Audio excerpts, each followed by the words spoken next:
Mark Carney and his liberal gang are downplaying the recession that we now find ourselves in.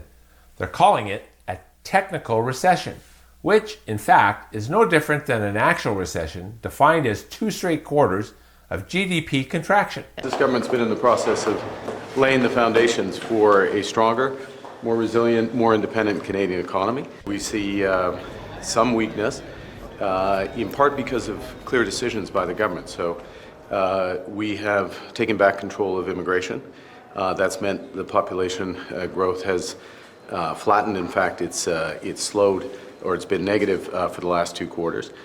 We have reined in government spending. This makes Canada the only G7 country in a recession, despite the fact that other G7 economies like the UK, Germany, France, and Italy are facing the same US tariffs and other geopolitical tensions like the Iran conflict. We've been feeling the economic pain for years already, with high housing costs, affordability struggles, and elevated inflation. The only thing that has propped up total GDP is year-over-year mass immigration, masking a weaker per person output and productivity.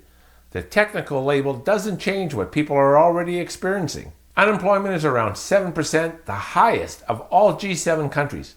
And it's not like we can count on the summer months to prop up the economy, because people simply do not have enough money to put gas in the tank to travel or spend money.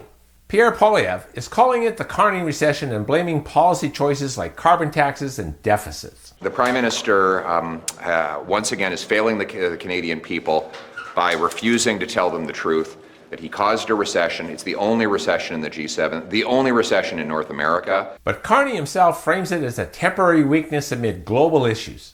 It's so typical of this government to blame someone else for a unique situation among G7 countries. Of all the things that we should be debating right now, whether this meets the pedantic definition of a technical recession or not isn't high on the list. The difference between a tiny bit of growth and a tiny bit of a contraction isn't going to change how most of us feel about this lousy economy. We should be focused more on doing what we can to get the economy out of the ditch than on debating how deep into the ditch it really is. I'm in agreement with Mr. Armstrong in the fact that Canadians have been feeling a weak economy for some time now.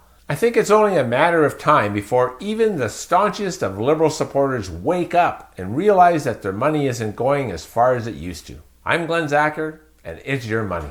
See you next time.